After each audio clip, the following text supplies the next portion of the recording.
일상생활에서 알아두면 좋을 알기 쉬운 생활법령에 대해서 이야기 나눠볼 텐데요. 자, 우리나라의 경우 저출산 문제가 굉장히 심각합니다.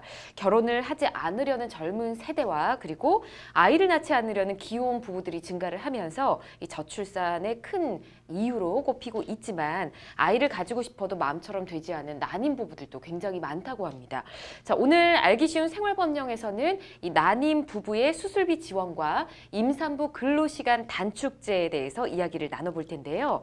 먼저 난임이 임신이 힘든 사람을 이야기한다. 이런 뜻은 알겠거든요, 곽 변호사님. 근데 정확하게 어떤 사람들을 이야기하는 건지 정의를 좀 내려주시죠. 예, 난임이란 부부가 피임을 하지 않은 상태에서 정상적으로 성생활을 하는데도 네. 1년이 지나도 임신이 되지 않는 경우를 난임으로 정의하고 있습니다. 아, 그렇군요. 이 기간도 또 정해져 있는 예, 거였군요. 맞습니다.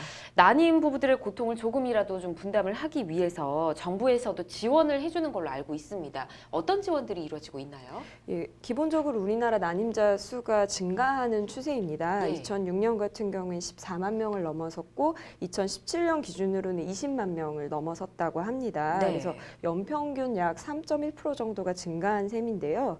그렇기 때문에 정부에서도 상당히 많은 지원을 해주려고 시도하고 있습니다. 그래서 일정한 소득계층 이하의 난임 부부 같은 경우에는 사실 경제적인 부담이 심하지 않습니까? 그렇죠. 그래서 경제적인 지원을 또 해주려고 하고요. 이런 임신이나 출산 과정에서 또 사회적인 부분, 의료적인 부분에서 어려움을 겪는 분들이 많으세요. 그래서 이런 부분에 대해서 난임 치료 시술 비용 중에 일부를 또 제공을 하고 있습니다. 그렇군요. 알겠습니다. 자, 어떤 분들이 정부의 지원을 받을 수 있는지 좀 알아보도록 할게요. 김 변호사님 말씀해 주시죠. 이렇게 정부의 지원을 받으려면 일정한 요건을 갖춰야 됩니다. 예. 한 4가지 정도 요건이 있는데요. 네. 우선 법률혼 상태여야 하고요. 그리고 소득을 좀 따져보는데 중위소득 기준으로 180% 이하인 그 소득을 가지고 계셔야 합니다. 네. 또한 난임 부부로 난임 시술을 요하는 의사의 진단서를 제출할 수 있어야 하고요. 접수일 현재 부부 중 부인의 나이가 만 44세 이하여야 가능합니다. 예. 그런데 만일 부부 중에 한 명이 네. 대한민국 국적이 아닌 경우가 있는데요. 예. 이런 경우에는 부부 모두 건강보험 가입자여야 하고요. 예. 그리고 또 한 가지 부부 중 한 명은 반드시 대한민국 국적을 가져야 합니다. 그렇군요. 자, 좀 충분한 지원이 이루어지면 참 좋겠다라는 생각이 드는데 어떤 지원들이 이루어지고 있는지 좀 구체적으로 살펴볼까요, 곽 변호사님? 네, 물론 이게 소득 수준에 따라서 일정 부분 차이는 있습니다. 예. 하지만 기본적으로 이제 체외 수정 시험관액이라고 하는데요. 이런 체외 수정이나 인공 수정 비용 중에서 본인 부담 금액에 해당하는 비급여 금액 또 전액 또 일종의 전액 본인 부담금을 지원하고 있습니다. 예. 그래서 신선 배아 같은 경우에는 최대 4회까지, 동결 배아의 경우에는 최대 3회까지, 인공 수정의 경우에는 최대 3회까지 지원이 이루어질 수 있고요. 회당 최대 50만 원 범위 내에서 지원하고 있습니다. 그렇군요. 알겠습니다. 자, 이런 제도가 있어도 아직 잘 모르시는 분들이 굉장히 많습니다. 어떤 절차로 진행을 하면 되는지 김 변호사님 네. 알려주시죠. 우선 부부 중에서 부인의 주소지 관할에 보건소에서 신청이 가능하신데요. 예. 관할 보건소에 방문하셔서 초기 상담을 하시고 그 서비스 신청을 하시면요. 예. 보건소에서 대상자에 대한 통합 조사를 합니다. 그래서 심사를 거치는데요.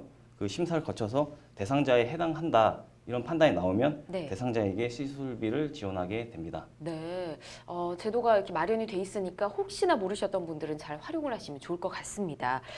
아, 그런가 하면 임신을 해도 어떤 분들은 굉장히 걱정이 많으시더라고요. 뭐 어렵게 아이를 가져서 심리적으로 좀 걱정도 되고 몸도 안정을 취해야 되는데 직장을 그만두려고 하니까 그것보다 걱정이 많이 되잖아요. 그리고 임신기 근로시간 단축제가 있긴 하지만 눈치가 많이 보인다고 하던데 임신기 근로시간 단축 어떤 제도인지 좀 자세히 알아볼까요? 네, 임신하신 분들은 꼭 이 제도 알아두시면 좋을 것 같습니다.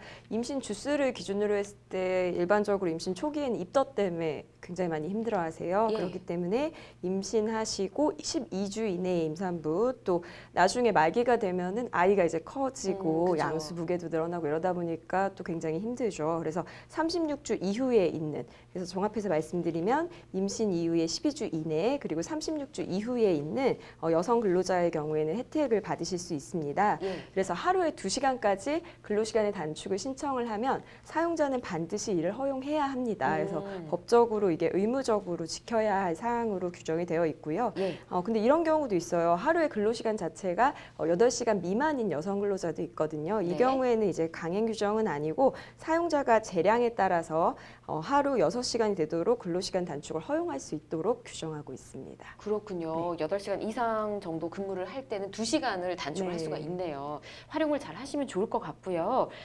이렇게 임산부들을 위한 근로시간 단축 제도가 있긴 하지만 주변을 보면 좀 잘 지켜지지는 않는 것 같습니다.